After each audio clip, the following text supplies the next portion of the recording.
to be free. The knowledge of the truth will make us free. That's how Africans ought to be. Walking every day with the right knowledge in our minds. Knowledge of the truth will make us free. That's how Africans ought to be. Living every day in the power of our mind. The knowledge of the truth will make us free. That's how Africans ought to be. Walking every day with the right knowledge. The message for today is entitled Calvary. Where and what it is. Now, we gave you some handouts. We're not going to get to those just yet. But instead of putting it on the screen today, I gave you handouts so that you can write on it, take notes, and carry these handouts with you so you can share what I'm getting ready to share with you with other people. Everybody repeat these words after me. And when they were come to the place which is called Calvary, there they crucified him.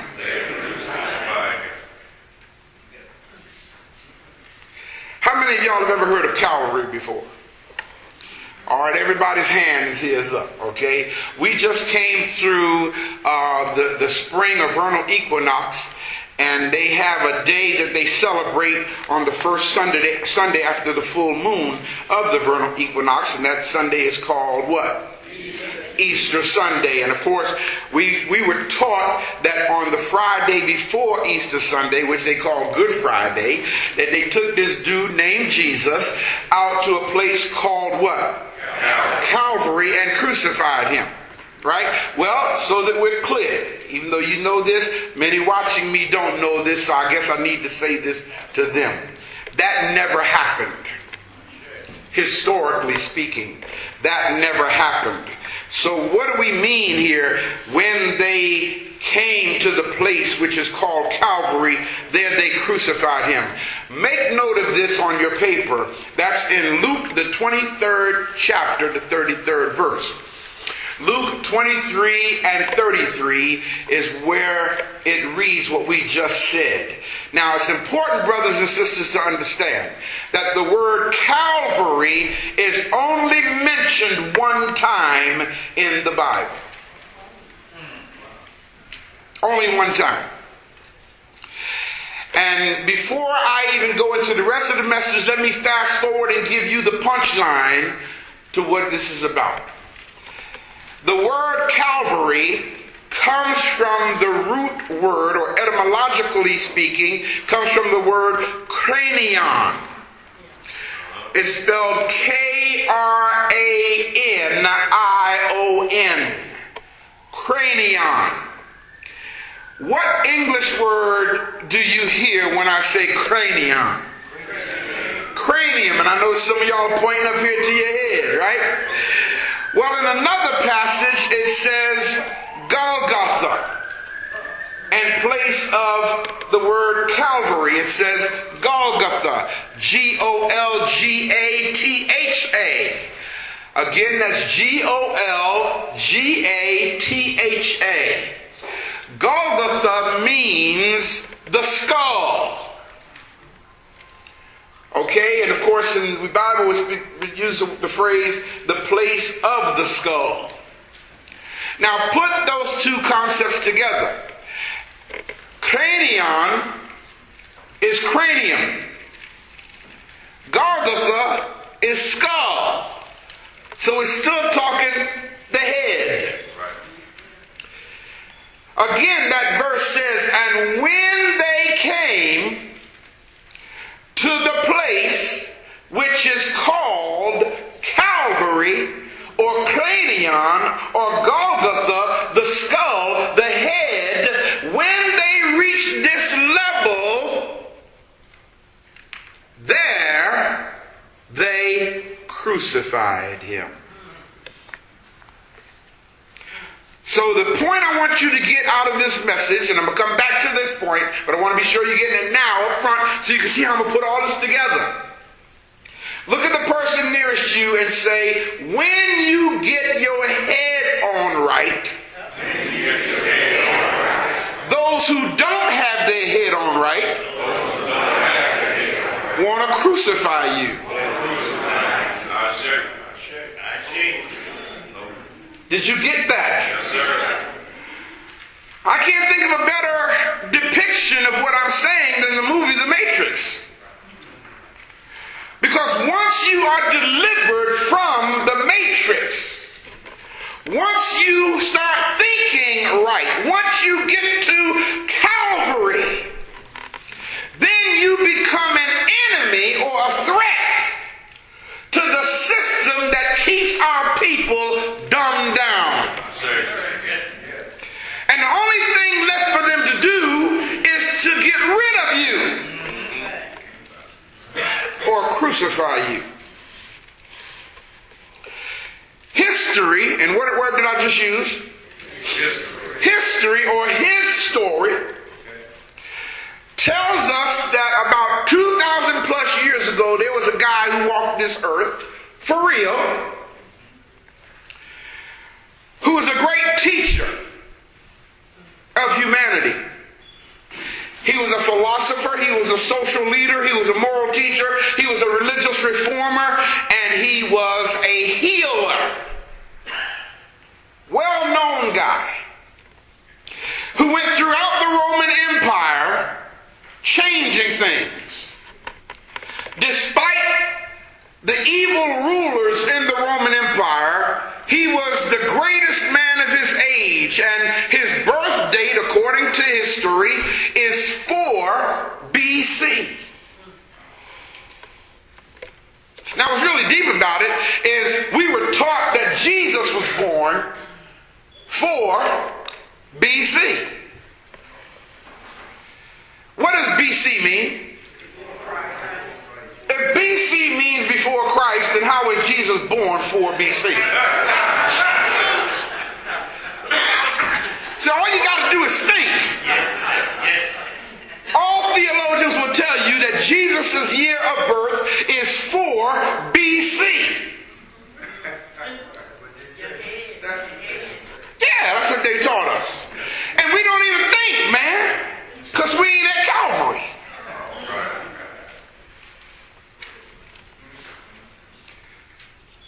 This person that I'm referring to was considered a Christ. What did I just say? Considered a Christ. He was considered a Mashiach. He was considered a Messiah. And again, you got to remember now, in the Hebrew, the word Mashiach, which is the English word Messiah, simply means one who is anointed. In the Greek, the word Christos, which is the English word Christ, simply means one who is anointed. So guess what, y'all, in case you didn't realize what I'm about to tell you, that you may have some Mashiachs or some Christos among you. Our young people who are coming up, who are endowed with abilities to communicate truth, you can call them anointed to do that. Our leaders who have gone before us and made changes in our environment and were endowed by the ancestors and the Almighty to make a difference in the lives of our people, whether we want to accept it or not, we have to honor them as Christs. Like Medgar Evers. Those names that we call every week, like Mary McLeod Bethune, like Sojourner Truth, Harriet Tubman, Frederick Douglass. These are people who were anointed by the Almighty to do wonderful things for us, or else we wouldn't be here today. So we have to honor these Christs who have preceded us. Am I making sense, y'all? Yes, sir. We have to understand that brothers like the Honorable Elijah Muhammad was a Christ. People want to demonize the man and say, well, y'all don't know about Elijah Poole. Many of us don't know about Elijah Poole. We just hear about Elijah Muhammad, and people are trying to bring up his criminal background and all of the things he did when he was Elijah Poole, like folk don't change. See, it's hard for you to understand that people can change if you haven't changed. That's right. Did y'all get that? I just preached a whole sermon in that one line. It's hard for you to understand that people can change if you have not changed. You take brothers like Malcolm X, who was a Christ. Martin Luther King, who was a Christ. Ray Hagins, who is a Christ.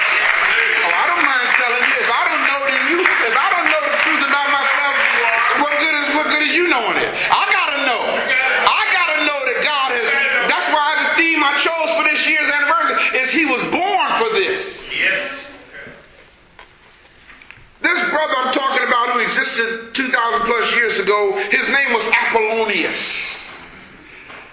It's spelled Apollonius. Don't take my word for what I'm saying. Go look it up. Read about him.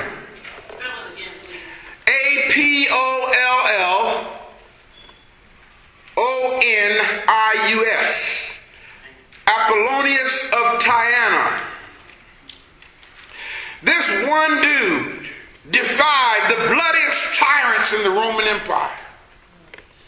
He went about making changes, and he was causing such a problem in the Roman Empire that they decided to hold. When they did decide, he was part of the reason also for the reason of the Nicene Council meeting. So what they did is Constantine decided to take the life, deeds, legacies, and contributions of Apollonius and attribute them to this new created Serapis image that they called Jesus. You see, the Serapis image was merely an image. It hadn't done anything.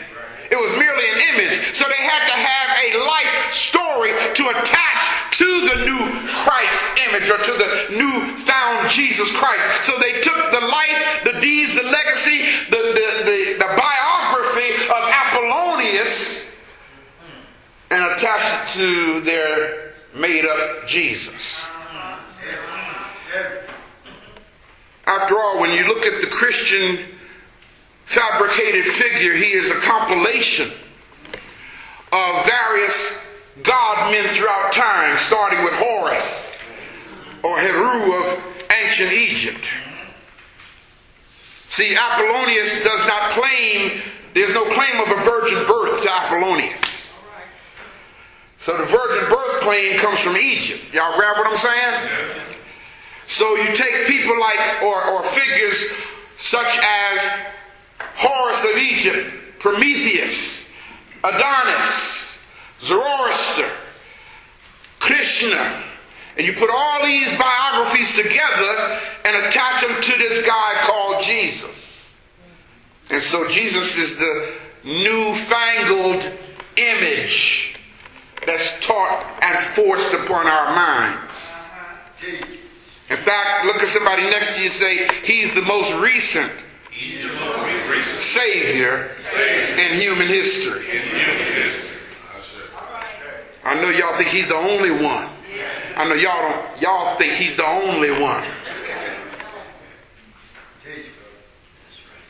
So what happens here is, after they attached the biography of Apollonius to this new created image that Constantine ordered into existence in 325, the Roman churchmen had the responsibility to literally go out and eliminate all traces of this guy called Apollonius from the minds of people.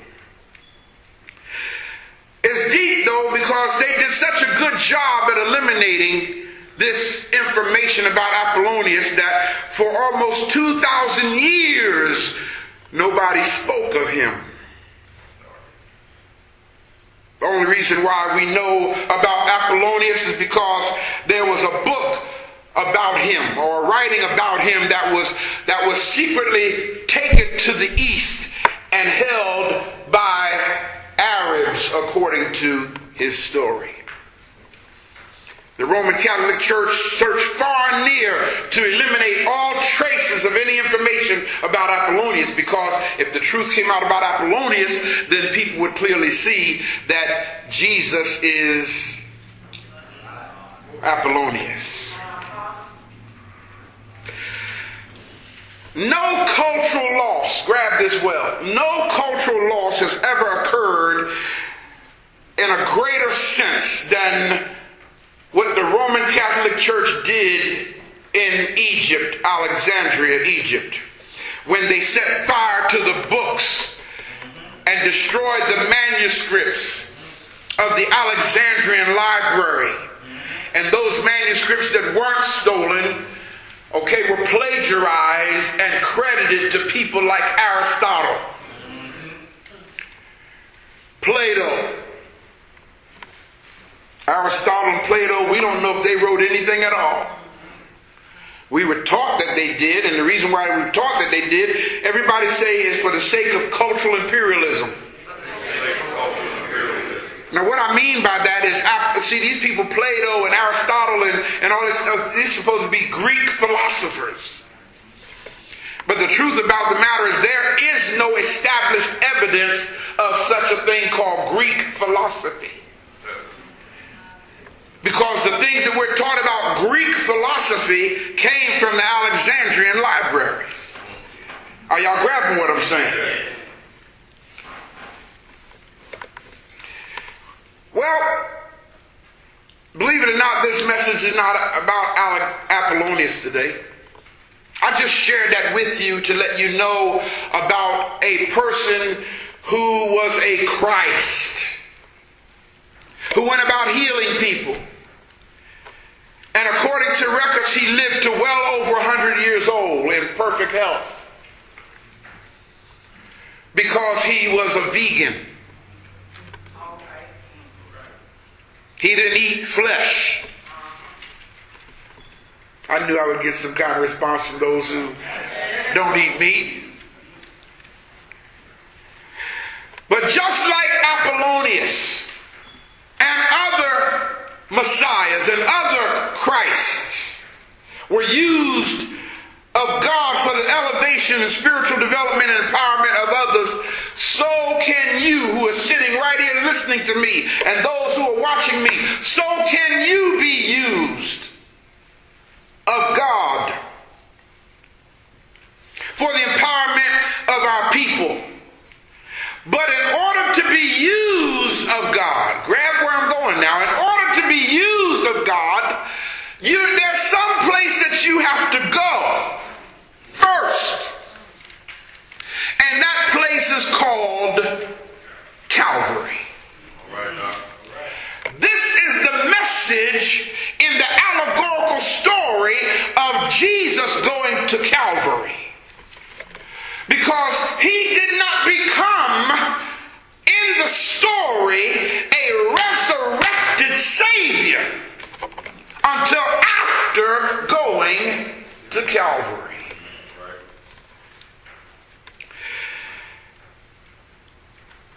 Just for the sake of understanding, let me be sure that I declare this now. I am not a student of metaphysics, nor am I a metaphysician. Did y'all hear what I just said? Yes. And the reason for that is because metaphysics is based in philosophical concepts and speculation.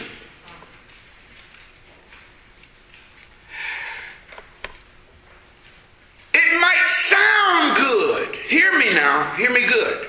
It might sound good and reasonable, but its claims and its teachings are unverifiable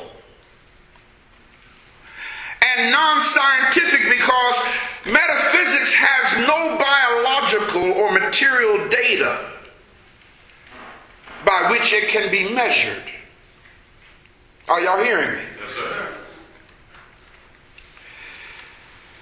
For example, those who claim to teach metaphysics are mostly those who have a problem with the church. Now follow where I'm going with this. Most people who claim to teach and preach and promote metaphysical understanding, metaphysical awareness, will tell you that preachers are playing a game on people.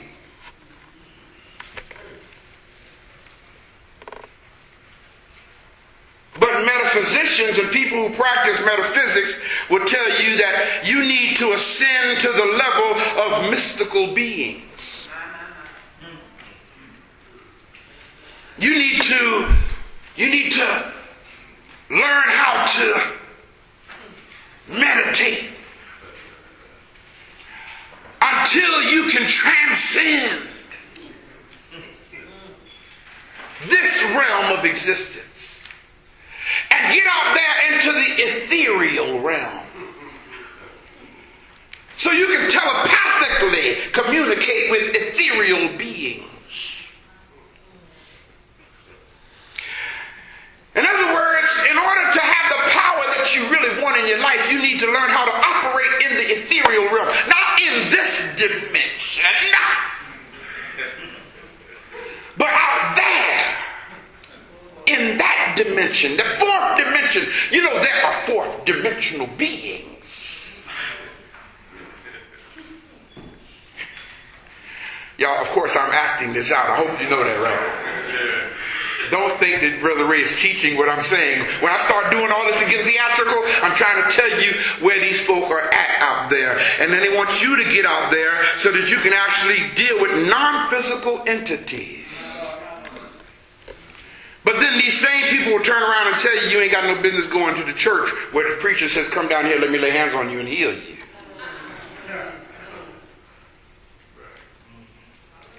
Let me make this clear to you. What's the difference? And I hope you don't think I'm attacking metaphysics. I'm just trying to get us to understand that, first of all, metaphysics is not even an African word. Metaphysics is a word that came from the so-called works of Aristotle. Aristotle did not even use the word metaphysics. In fact, the word metaphysics was used for the first time around the middle of the 16th century. Now grab how deep this goes. And we didn't use it. Europeans came up with this concept of metaphysical. And the Europeans came up with the concept of metaphysics because metaphysics means beyond. Physics means the physical. So when Europeans saw African spirituality, they had to label it.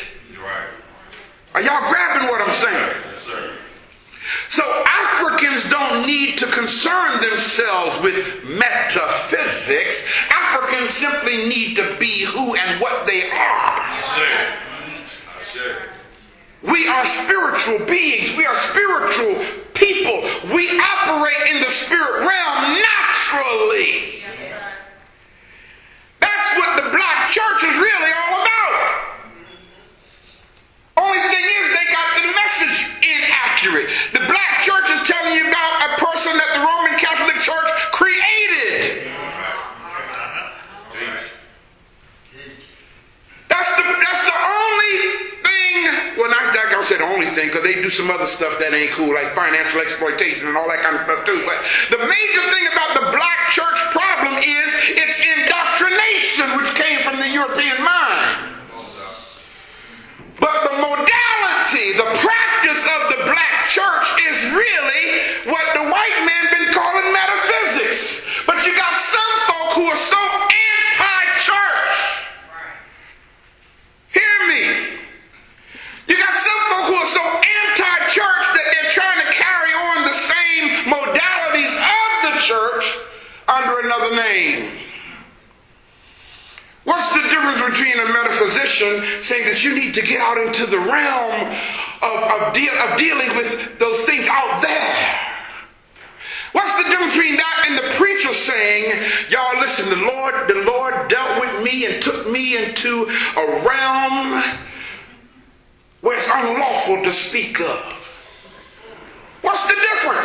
What's the difference between a metaphysician talking about ethereal beings and the preacher talking about the angels began to talk to me? Ain't no difference. What's the difference between a metaphysician talking about what you need to do to heal yourself and then the preacher saying, I'm going to have a healing service here on Friday night? There's no difference. Except one is in the church and one ain't in the church. And the one that's not in the church is operating on the same principle.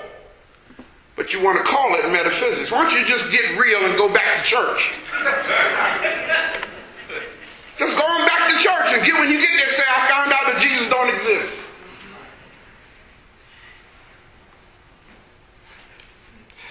Ontological concepts. Ontology. Concepts about a particular theory about nature. Everybody say epistemology. Epistemology is also part of this being real deep that metaphysicians claim to use. Epistemology, now, so that you'll know, and that's spelled E-P-I-S-T-E-M-O-L-O-G-Y.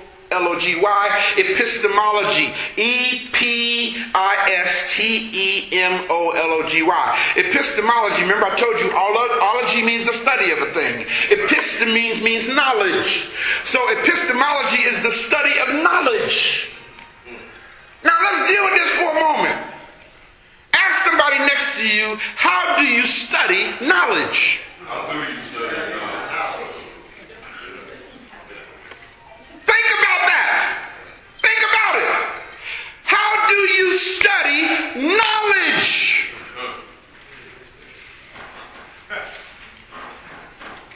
So you got folk who are so deep that they're trying to know about knowledge. They're trying to study knowledge. Epistemology.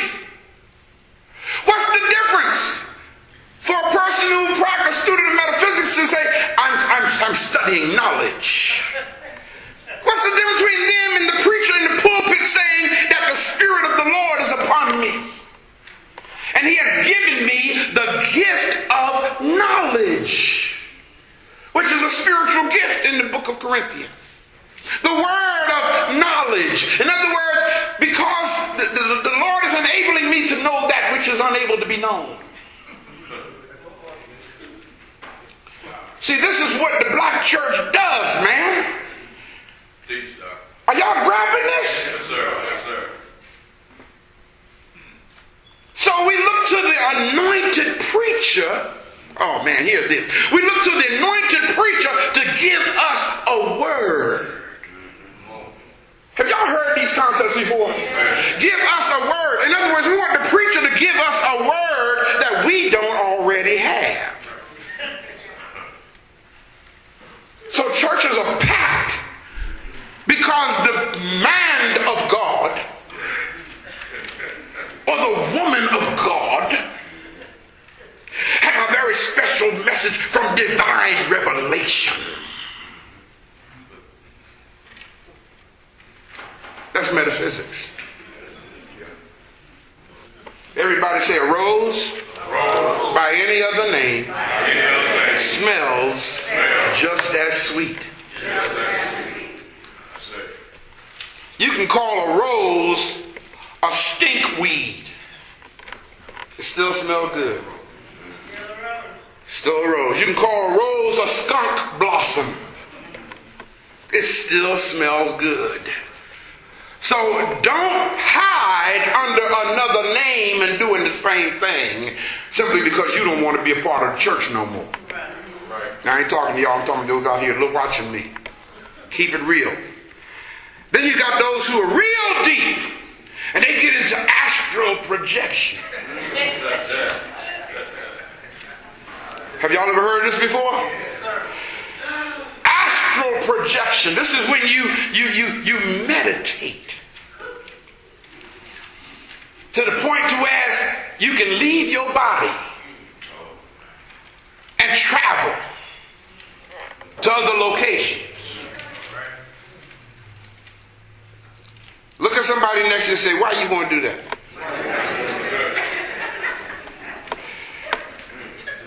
Now look back at them and tell them, when you get there, ain't nothing you can do.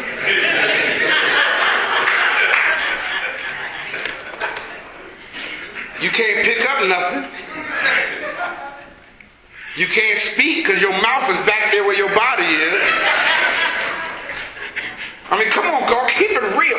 Everybody said, keep your feet on the ground. You see how deep we get, and we want to impress people with, I remember one day when I was in church, a preacher came. I was young. I was in my teens at the time, and he came and he said, the Lord took. He had this lady stand in front of him for prayer. He said, the Lord took me into your house last night. I saw the color of your carpet and everything. And she stood and said, hallelujah! Thank you! Now, even as a teenager, I'm sitting on the organ. I was a musician. I'm sitting on the organ saying, now, why did he do that? What was the sense of it? He wasn't physically there, but he astrally projected. And he was saying that, he didn't tell us what went on in her house. He just said, I saw the color of your carpet, and she lost it. See, the purpose of that was to let us know how deep he is. Am I making sense here? Yes, sir.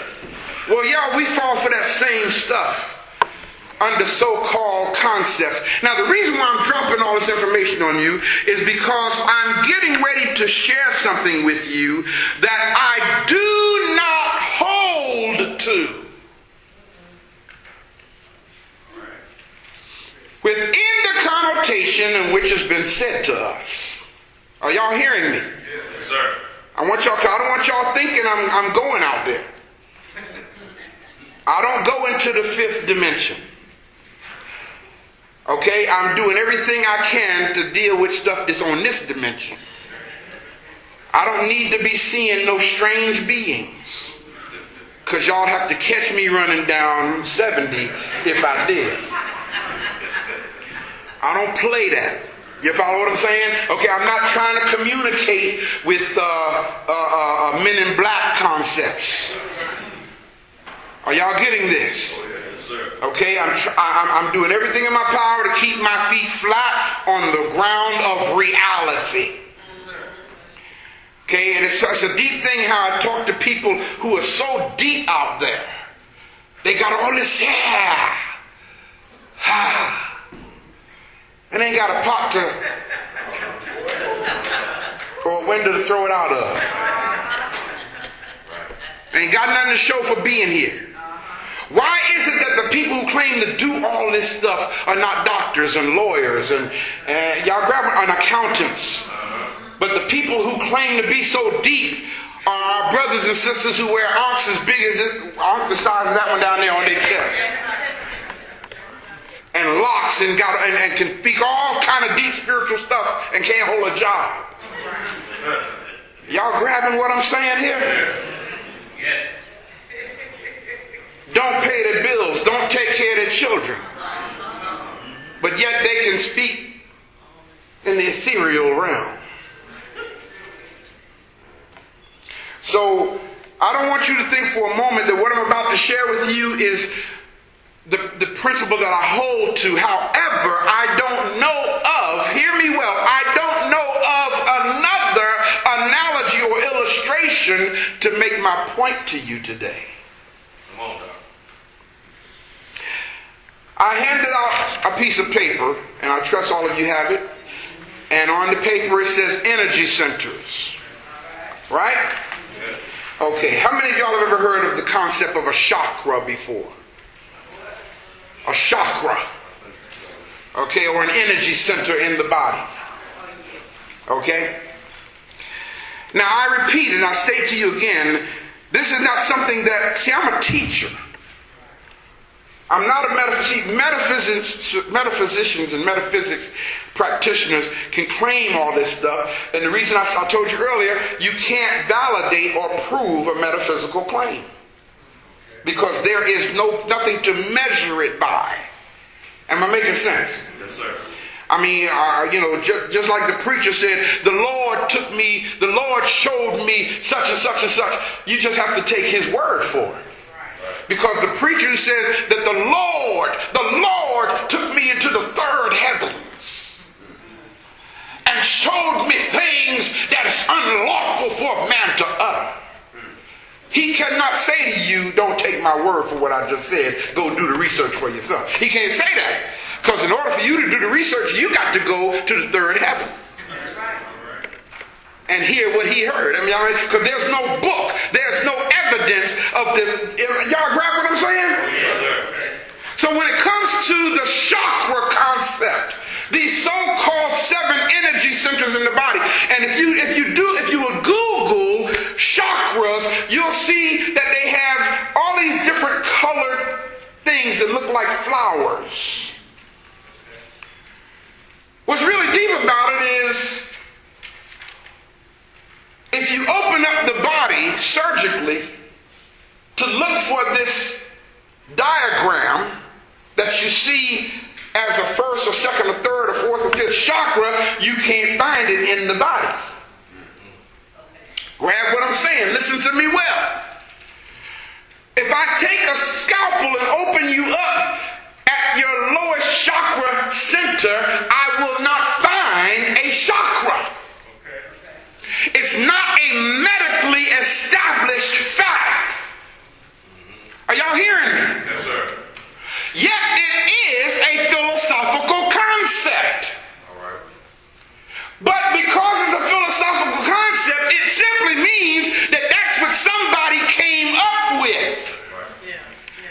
It doesn't mean it can be proven. It simply means that's somebody's opinion, and that opinion was accepted as an authoritative reality. Are y'all with me? Yes, sir. So since I can't prove to you that these chakras exist, let me give you my philosophical take on it. Since I hold a PhD in philosophy, I think I'm entitled to do that. Come on, Doc. Let me give you my philosophical take on what they call the energy centers in the body. I simply call it development of life. That's what I call it. In other words, we don't read about little children having attained the 7th chakra. You know why? They ain't been here long enough. Got me? As a person grows, as a person develops intellectually, as a person develops emotionally, they ought to mature. Notice I said they ought to mature as they develop and grow. So as you develop and grow, you should be ascending to a higher state in your lifestyle. That's my philosophical take on it. In fact, that's really what the message of the Sphinx is really all about. Think about it for a moment. How many, if you can see the picture of the Sphinx in your mind from ancient Egypt, you see this massive structure with the body of a lion and this massive head of a pharaoh on top of it. Anybody ever seen pictures of the Sphinx before? If you haven't been there, you've seen pictures of it. Good. So you know what I'm talking about, right? If you haven't seen it, just Google it so you can see the image of what I'm talking about. You see this massive head of a pharaoh on top of a body of a lion. And what is that supposed to mean? Are they saying, see, because folk who are not developed in their thinking think that that was some kind of ancient alien being. No, it's not an ancient alien being. That's our ancestors' way of saying to us that your animal nature should never be higher than your intellect. Are y'all grabbing this? However, it's hard to say that to a 5-year-old. Because they have not developed yet. It's hard to say that to a 10-year-old or to a teenager. It would be kind of something would be wrong with that teenager if they were walking around on that level of development, because that's just not a part of life's development process. So let's deal with this. This paper you have here, I'm only using this analogy to make my point here. I repeat, I do not hold to this view. Are y'all grabbing me? Yes, sir. And the reason why I don't hold to this view is because I cannot open up your body and show you any one of these chakras or any one of these energy centers. I can't do it. And any images that you see of a first, second, third, fourth, fifth, sixth, and seventh chakra is somebody's philosophical concept. It is not a fact that can be validated. Are y'all sure y'all hearing me? Yes, sir. Having said that, let's deal with the levels of development. That's what I call it. Or energy centers in your personal development. And I want you to write stuff down. I put a line on the right side of each one of these points for you to write on. So let's deal with these 7 levels. Now, in ancient Egypt, they had this thing called the Uraeus. That's, if y'all ever seen it, it's the headdress with the snake up here in front. The Druids who had studied ancient Egyptian philosophical thought, which were Europeans from Ireland, who studied ancient philosophical thought from ancient Africa, wore the headdress of the Uraeus. Are y'all grabbing this? Yeah. Okay? And so when y'all hear of, what's this dude? St. Patrick, thank you. When you hear of St. Patrick's Day, okay, and you know, it's all you got to do is understand what really happened, because the Pope Celestine, I believe it was, Pope Celestine commissioned Patrick, who was an ex-British slave, commissioned him to go into Ireland and build Catholic churches. Grab how deep this goes. Okay, now Patrick is credited for driving the snakes out of Ireland. You got this? Think, people, think. Come up here and think and say, now why would the Catholic Church make a man a saint for driving snakes out of Ireland? He didn't drive snakes out of Ireland. What he did is he went in and conquered or destroyed or killed hundreds of thousands of people who had taken on and understood the ancient African philosophical system of Ma'at. Who these Irish people were wearing the headdress with the Uraeus up front. And they would not accept Patrick's mission to set up Catholic churches, so the Roman Catholic Church went in and killed them. Right. Yes, sir. Okay. Yes. And because he killed them and slaughtered these people who would not take on the ways of the Roman Catholic Church, Pope Celestine coronated and made Patrick a saint.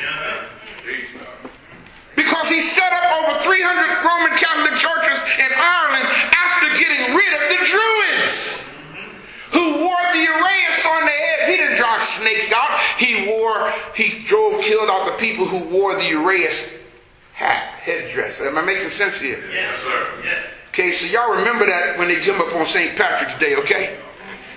Remember that. Don't let your children make these little, what they call those shamrock things or whatever, dress up in greens and some of the little leprechaun. You need to understand what that whole concept, there were no leprechauns. There was a twa. Little short African people who had migrated to that part of the world, who had that knowledge, who were considered magicians by the ignorant. And they call them leprechauns, magically delicious. Got your children eating, what is it, Lucky Charms? Magically delicious. Little leprechaun. No, there was no leprechauns. They were Africans, twa. Man. Okay, on your paper, the bottom circle there is called the first or lower base energy center, or the root energy center. I want y'all to write this word on the line next to it. Sefekt. Sefekt. It's spelled S-E-F-E-K-H-T.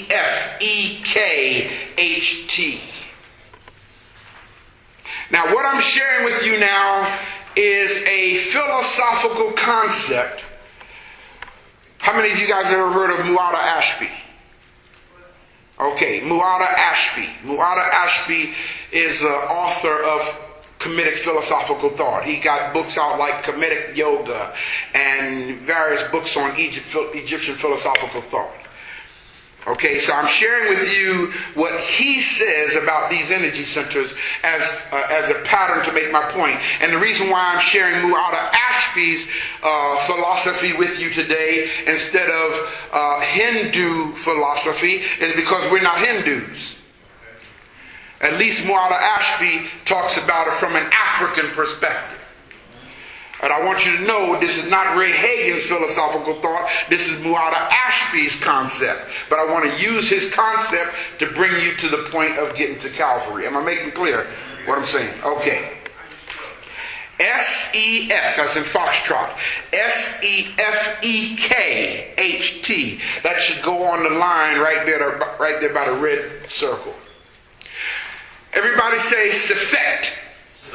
Notice how I'm saying it. Sefet. Say it. Sefet is the root base center, which is located at the base of the spine. According to Mu'adda, the energies and activities here are concerned with what? So everybody say survival issues. Survival issues. And in that unbalanced state, when people who live on this level, now as I go through this, you're going to say, "Ooh, I know people who are there." I don't want you to do that. Stop looking at other people. I want you to look at yourself. People who live on this level live in an unbalanced state. They live in fear. People who live on this level manifest selfishness. They're self-centered and they're very possessive. And the reason for that is because all they're thinking about is themselves. Yes. People who live on this level of the lower base energy center, that's where you live. That's the energy that you exude.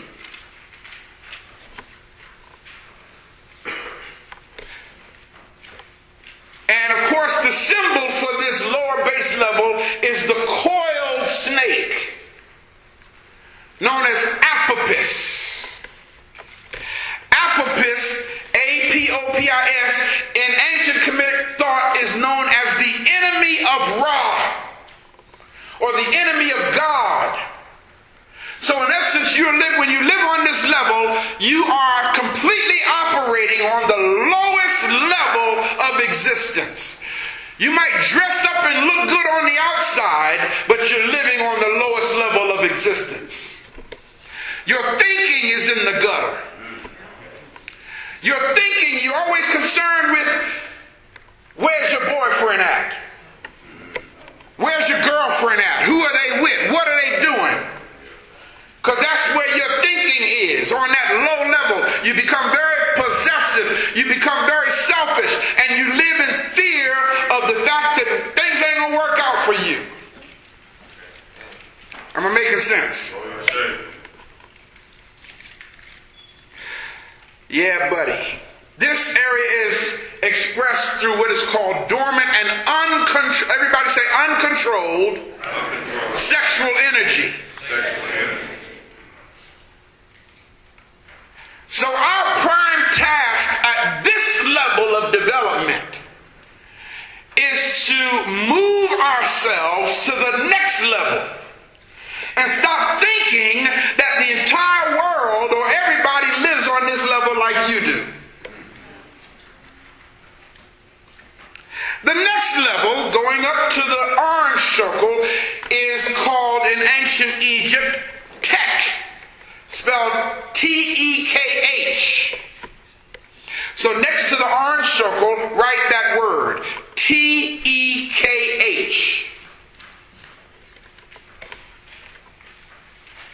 Tek is the area where we find the sexual organs of procreation. Now, if controlled, grab this well now, if controlled by the higher energy centers, then right energy is absorbed in this area. Now, what organs did I just tell you is associated with this? your sexual organs, right? So if you're living on a higher energy level, grab how deep this goes. If you're living on a higher energy level, when you involve yourself in sexual activity, you are able to literally plant seeds of a genius. Hearing me? When you're living on a higher energy level, you're not engaging in an animalistic act, but an act of procreation. You realize that you're actually procreating or recreating the energy level that you're living on. So therefore, when you give birth, men, women, when you give birth, when you have a child, if you're living on a higher energy level, you give birth to Christ instead of delinquents. You grabbing what I'm saying? But you have to be on a higher energy level. You have to be on a level to where you're not controlled by sexual energy, but you engage in sexual activity for the purpose of creating oncoming masters.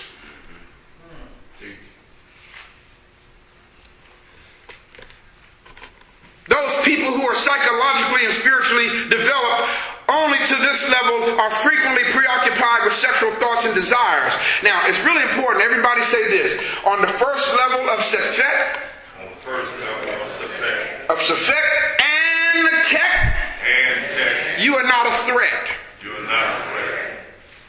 To anyone. Let's look at the third level. Next to the yellow circle, just to the right of the yellow circle, write the word Ab, A-B. This level is in the area of the solar plexus. And this is the area that gives you the sense of power, a sense of will. How many of you in here know anything about martial arts? Cool. If you know anything about martial arts, you were taught that this is the area of your chi. Your chi is your power. And if you notice, when you're doing your katas and your evergreen and your forms, you bring your chi in right here into this area. Because it's the area that the Chinese call the chi, or area of power. It is in this area that you have a proper understanding that will help promote health by increased digestion. A lot of people have some serious digestion problems. And the reason for that is because this area that called the ab is out of balance. Stuff ain't moving through your digestive system the way it ought to, because you're not in balance in this area of your energy center. The result of getting imbalanced from this is you will develop a prerequisite for higher spiritual advancement. Now, on this paper, just above this third level called Ab, you see where I have a stitch line there. Do you see that? Yes. Okay, now what that means is most of us are living on these three levels I just talked about. Most of us have not ascended higher than these three levels of Sefet, Tek, and Ab.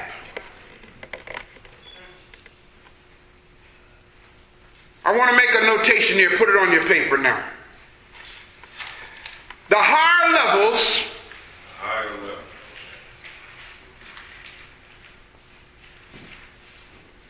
are necessary for the evolution to spirituality.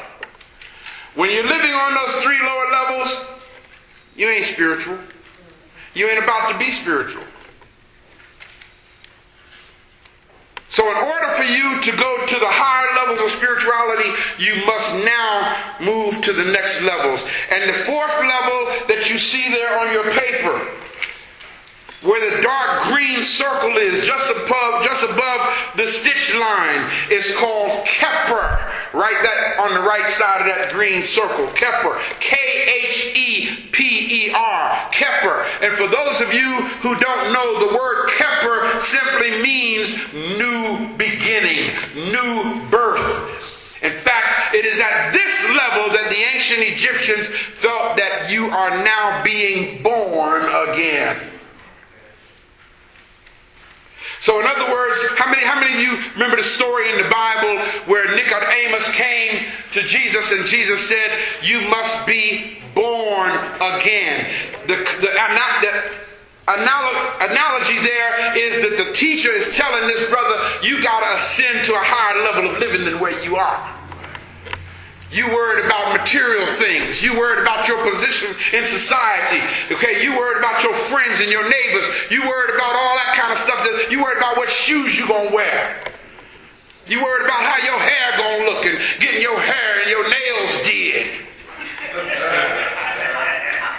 That's all the three lower levels what I'm talking about. You worried about all this mess that don't even matter. Where you standing in the mirror for a whole hour trying to coordinate. Okay, so in order for you to be born again, you got to go to higher levels. This fourth level known as keper is in the area of the heart. Now notice, connect the dots here. I told you the name of it is called what? Keper. When the sun rises in the morning, it is called keper ra. Meaning a new day, new birth. Are y'all grabbing this? There is a beetle called a dung beetle in Egypt. What the dung beetle does is he finds some manure and he rolls it into a ball which represents the sun, and he lays his eggs in that ball of dung. That beetle is called the keper. Meaning this is the way of new birth. So when its eggs hatch, it is being born out of manure. Are y'all connecting this? Yes, sir. So the new birth is keper. Being born again is keper. Coming to this point in your development is called keper. You are born again by ascending to this point in your development, the area of the heart. And that's why Christian preachers say, when you ain't born again if your heart ain't right. Because this is in the area of the heart. How do you know if a person's been born again? Because their heart changes. It is in the area of keper. Oh man, grab this. It is in the area of keper that you honestly stop thinking so much about yourself. And you start putting more attention on what's best for others and those around you. Am I making sense, people?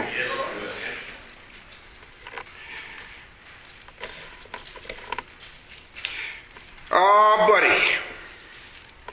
This level of existence is also related to something called the thymus. Grab how deep this goes. I want you to connect the dots here and see the science of our ancient ancestors here. The area of keper is the area of the heart. It is also connected to the thymus, which is just above the heart, a gland in the body. Now, the deep thing about the thymus gland, how many of you ever heard of the thymus gland before? The thymus gland is a very important gland in the body. You know why? Because the thymus gland is the gland in the body that manufactures and produces what is called T cells.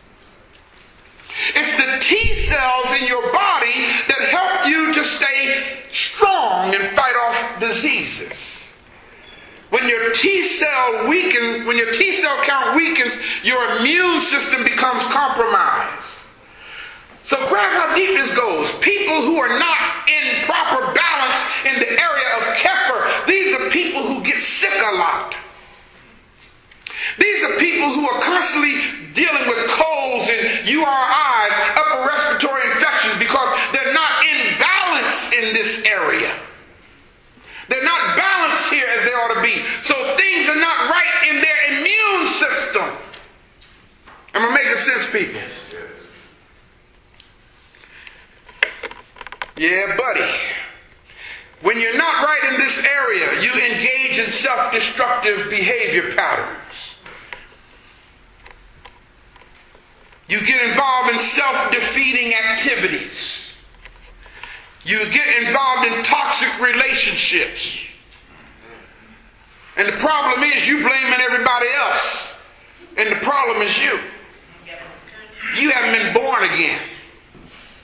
You haven't been, your keper is out of balance. Your heart area, your thymus is out of balance. And so you start blaming the world around you for stuff ain't going right in your life. So what you do is you get into attitudes and behavior patterns that ain't cool. You get to the point that folk don't like being around you. Oh man, this is deep. You're not a good, pleasant person to be around because you become cantankerous.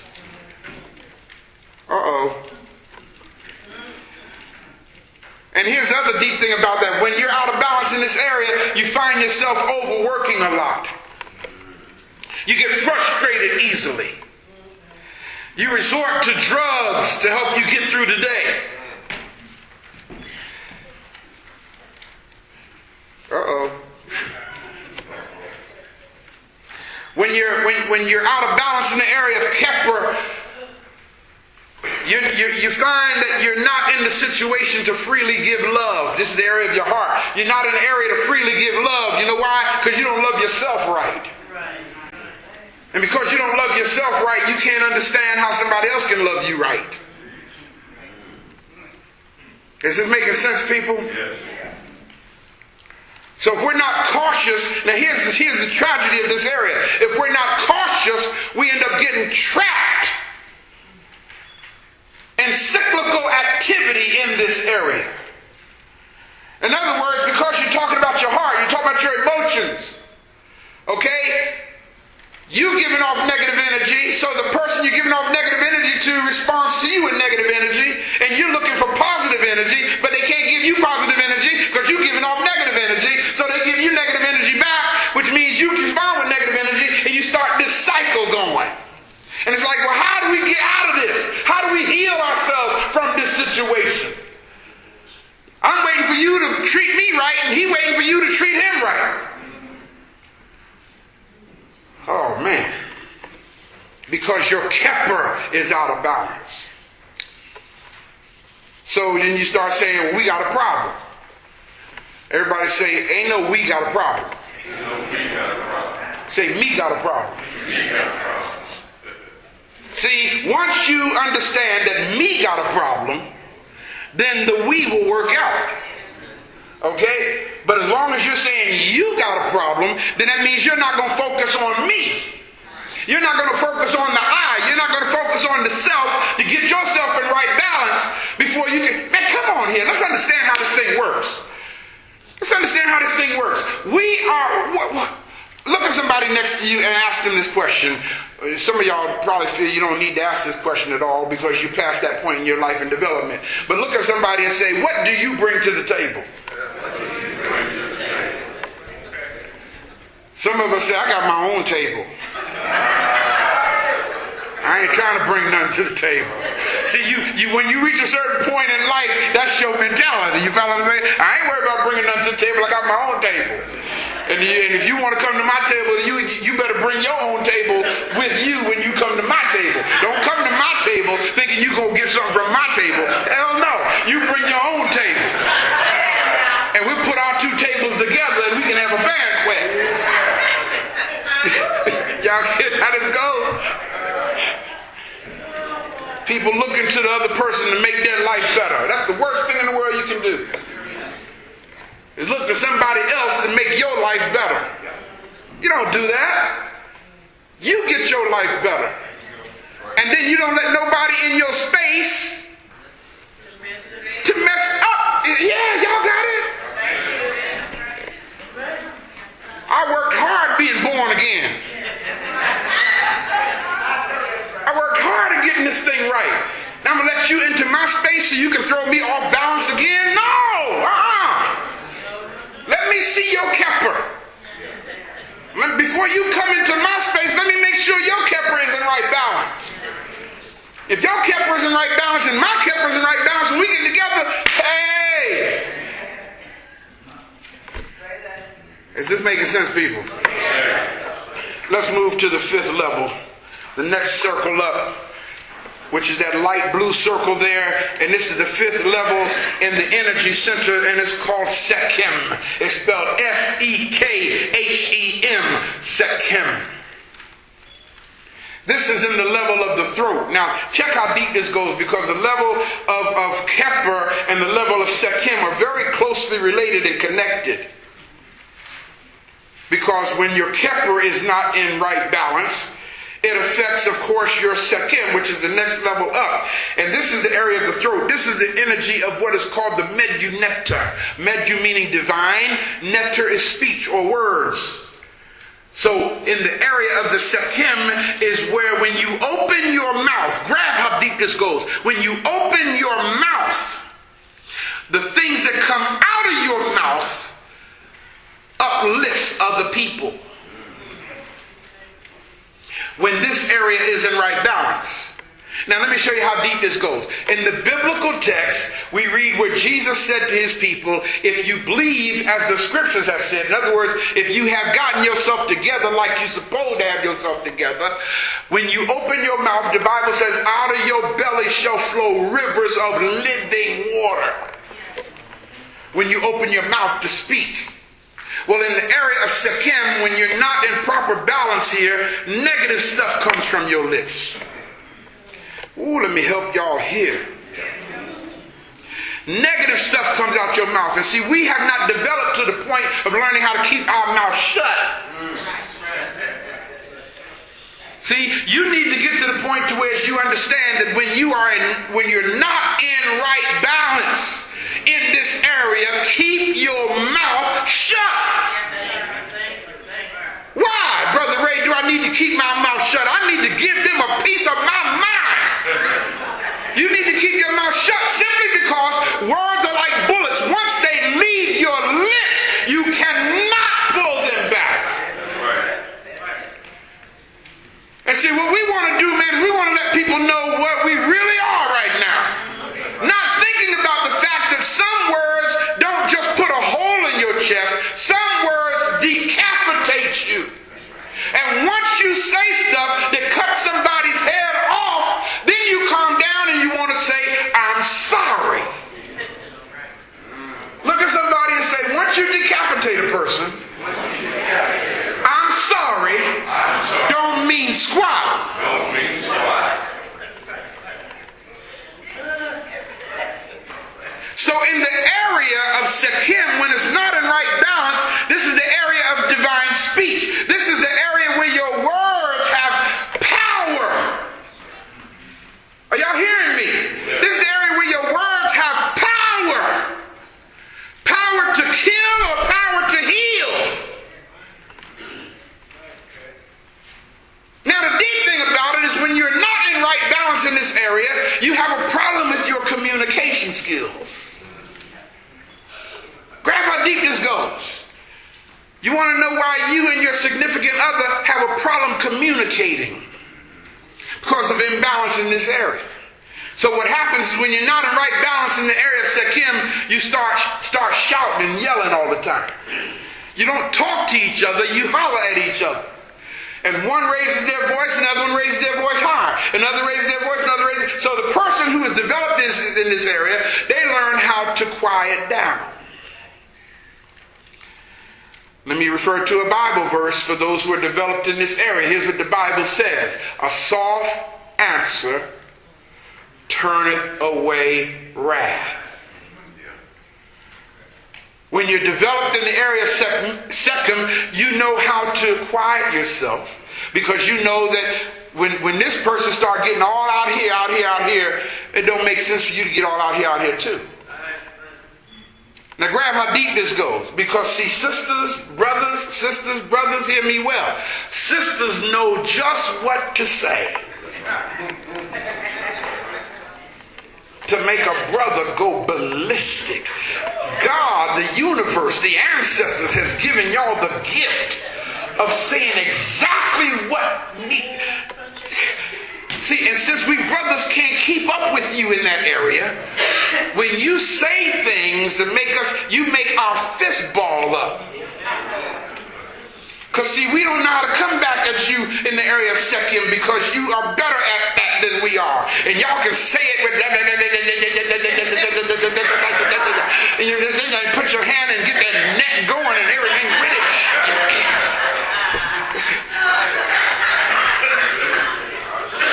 So ain't but one thing for the brother to do. Or two things. He either got to leave out the house or knock you out. So brothers, walk away. Y'all hear what I'm saying? If your second ain't in right balance, let your feet get involved in this thing and walk away. Walk away, get yourself in right balance, and then come back and say, now babe, we ain't got to go through all that. You know we ain't got to go through all that. And if she's still let your feet get into it again.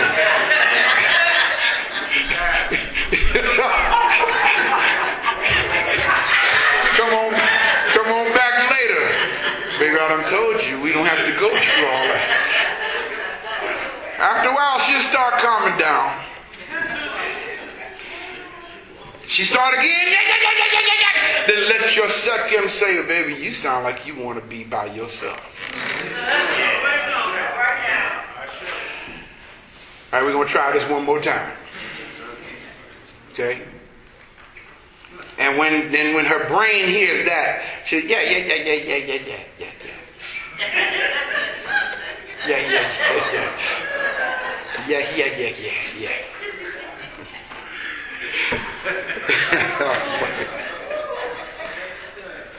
When you're out of balance in the area of Sikkim, you suffer sore throats a lot. You're hoarse a lot because your communication vehicle is messed up. Let's go to the next level so I can close this. The sixth level is called Mer. That's the second circle down from the top. It's called Mer. It's spelled M-E-R. This is known as the area of the third eye. Y'all hearing me? Now the third eye, we say it's right here. Right? Have y'all ever seen, especially sisters with the little thing right here in their forehead? They're trying to let you know they can see with their third eye. They're trying to let you know that. But sisters who do that, let me share something with you. You don't have to put something on your forehead to see with your third eye. Okay? In fact, one of the ways I know that you do see with your third eye is in your behavior. Not by what you put on your forehead. This is the level of, everybody say, intuitive wisdom. Now, brothers and sisters, can y'all see what I meant when I said, as we talk about these levels of development and energy centers, can you see how life itself should bring you to these levels? Yes. As you get older, okay, you should be experiencing the things that I'm saying. It's not that you can go take a class on this stuff. See, we got people who are going out taking classes trying to learn how to do their chakras and envision their chakras and think that because they can, see in their mind and their vision these energy centers in their body and make it do different things that they do. And they pay hundreds of dollars to go take a class for something that you can't teach. You grow through this. You don't take a class for this. Y'all hear what I'm saying? Yes, sir. So this third eye is the level of intuitive wisdom. What kind of wisdom did I just say? Intuitive wisdom. Not intellectual wisdom. Intuitive wisdom. Intuitive wisdom means that you have reached a point in your growth and development that there's some things you just don't even have to think about. Your intuition tells you, Your intuition tells you, okay, yes. Your intuition speaks when you encounter a thing or a person. Your intuitive wisdom kicks in and tells you, this person ain't cool. No. You know, your intuitive way. See, a lot of the elders now, y'all get, you know what I'm saying? As we get older in life, we grow through these stages. You get to the point to where as you start meeting people, and when people approach you, you can see right through their mask. Can I get an ashe? You can see right through their mask, and they come to you, and you try to present themselves to you for their hidden agenda. But your intuitive wisdom enables you to see through that mask, and you still cordially say, well, it's good meeting you.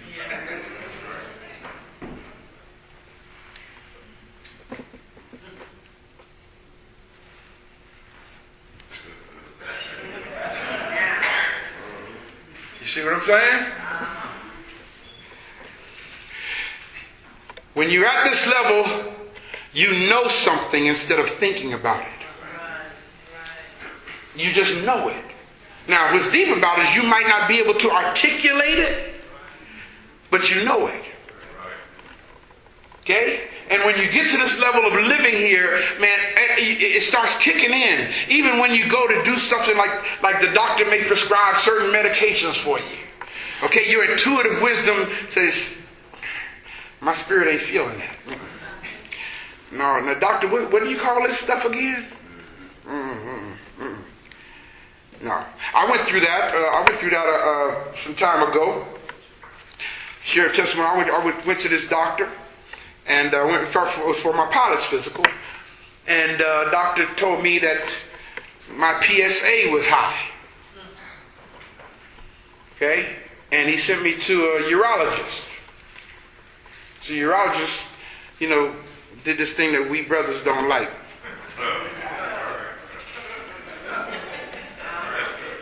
And he had big hands too.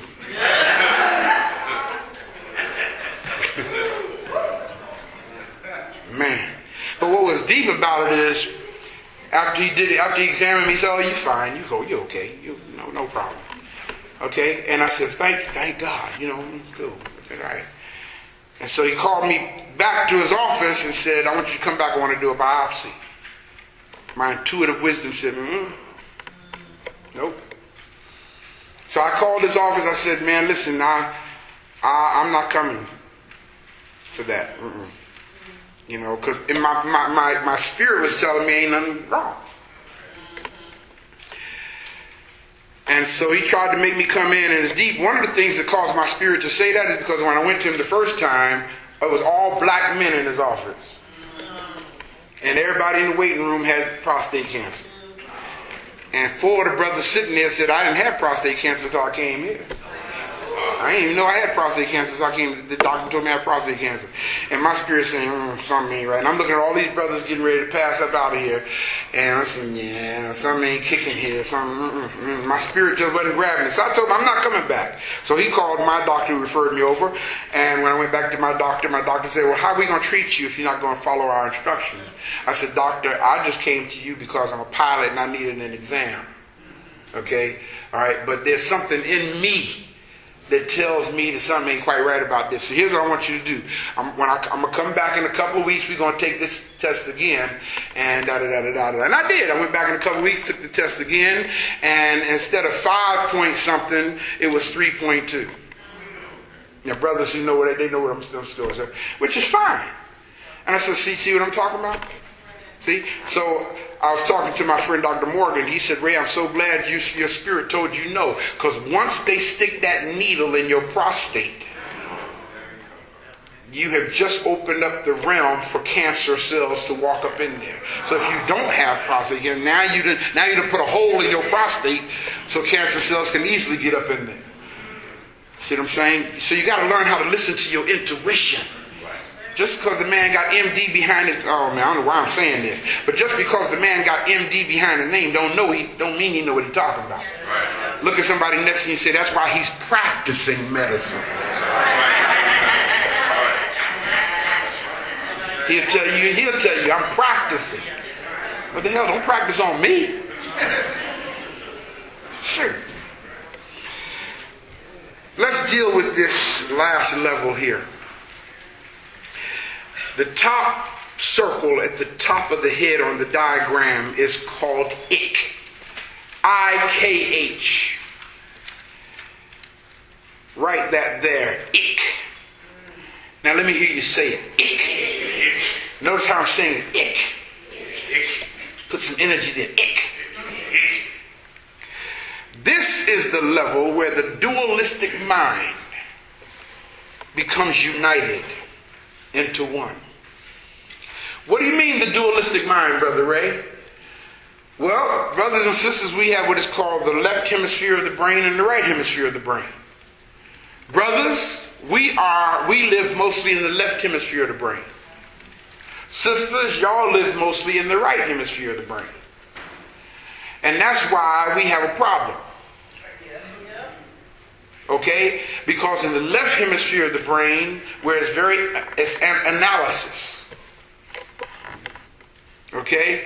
And on the right hemisphere of the brain is synthesis. The left hemisphere of the brain wants to know why to everything. The right hemisphere of the brain says you don't need to know why to everything, just do it. That's why we have a problem. See?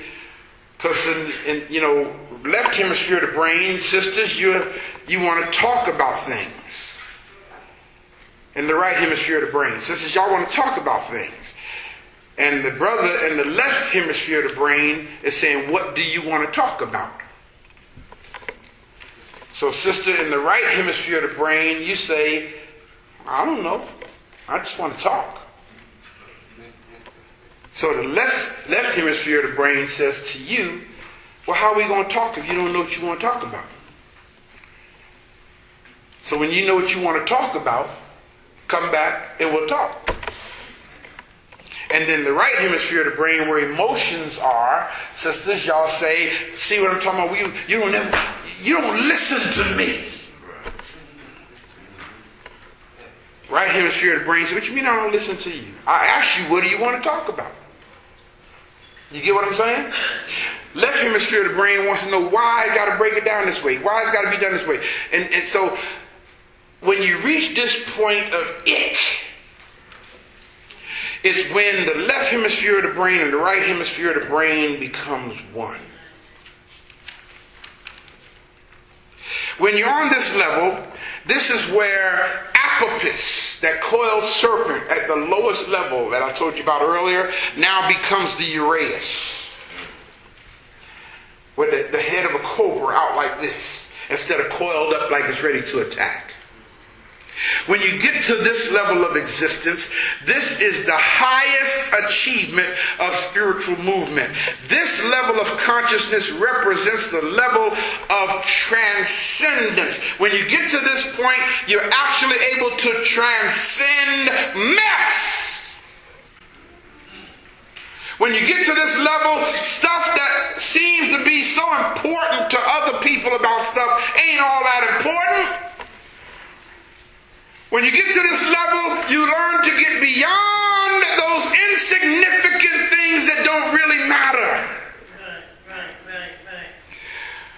When you get to this level called Ik, or what is also called Calvary, what is also called Golgotha, you're at the point, brothers and sisters, to whereas jealousies and insecurities are insignificant and don't bother you. When you get to this point in your relationships, you ain't got time to be concerned with where he is or what is she doing. You don't even think on that level no more.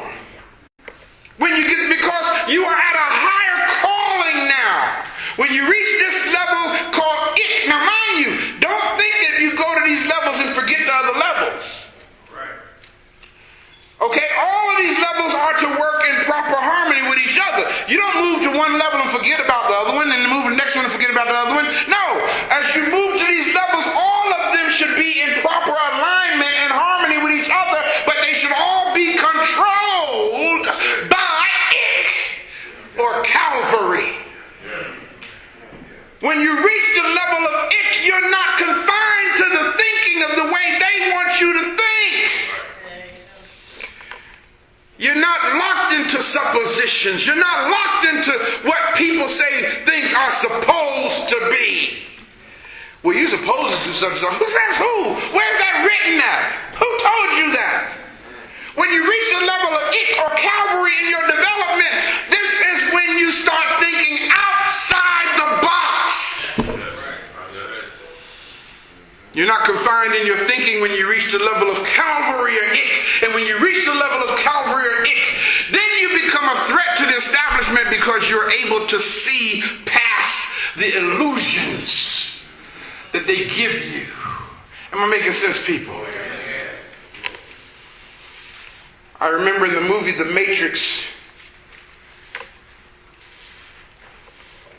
Neo asked the question. He said to Morpheus, he said, "Why are my eyes hurting?" And Morpheus said, "Because you've never used them before." Everything that's in your mind is what was put there by the Matrix. Everything in your thought processes is what was put there by the Matrix. Now you're disconnected from the lie. Now you're disconnected from the program, and you're able to see things as they really are. Are y'all grabbing this? Yes, sir. Once you get to the level of Calvary, you can see things as they really are. You can see people as they really are. Once you get to the level of Calvary, you understand some folk ain't no need even trying to help them. Because they just going to be what they are, and they ain't about to change. They've been like this forever. And they ain't getting ready to change. So since you know they ain't getting ready to change, you change. Since you know they're not getting ready to change, when you get to the level of Calvary, you just, when you see them, you have the power to not see them. Wow. Are y'all getting this? I mean, I know you're standing there, but it don't really matter to me. When you get to the level of Calvary, you see people's agenda, and it don't upset you because you understand that their agenda is only powerful to them. Oh, y'all ain't hearing me. When you get to the level of Calvary, you see things as they really are, and you're able to address stuff before it even gets into your space. Oh, man. Let me close this. Again, the Bible says, "And when they were come to the place which is called Calvary, there at Calvary," grab this, because the word there means as long as you are at that place. It don't just mean when you get there. It means as long as you are at that place. There, they crucified them, which means that as long as you're living on this level, everybody that you encounter who is not on that level is going to want to crucify you. But it's okay. Look at somebody say it's okay. Because see, the good thing about it, once you crucified, that's it. Once you're crucified, that's it. You can't crucify me over and over and over and over again. Once I've been crucified, that's it. Okay, so now since I understand what crucifixion is really about, bring it on. Hey, bring it on, brother.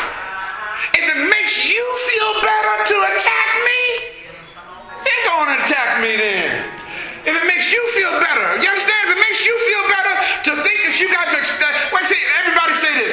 Everybody say this. People have a bad problem of thinking that their opinion really matters.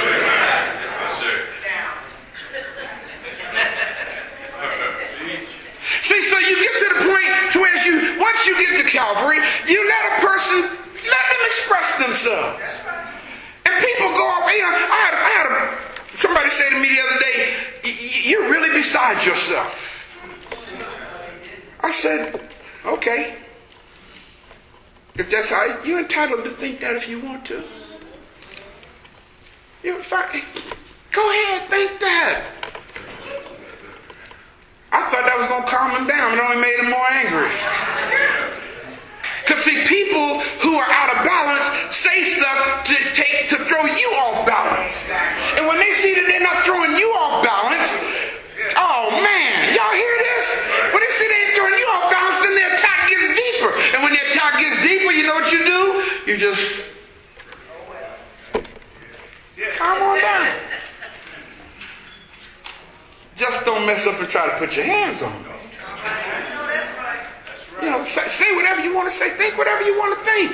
See, now, when you have to try to defend who and what you are, that means you ain't there yet. You ain't there yet. Because you actually allowing what they think to affect what you think about yourself. Oh, y'all ain't hearing me? Oh, man. So go on and crucify you. Let them crucify you. That's okay.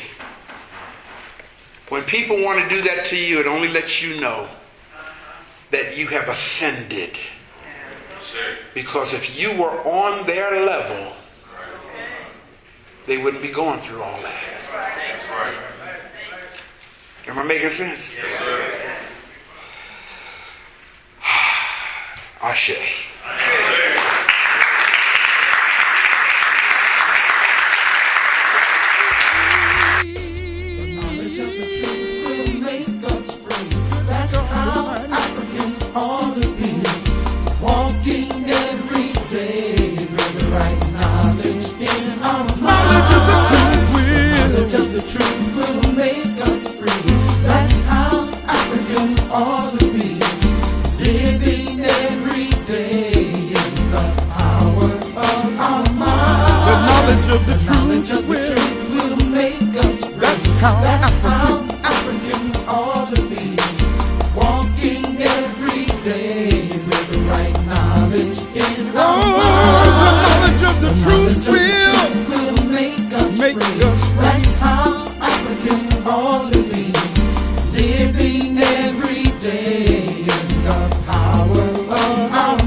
Everybody repeat after me.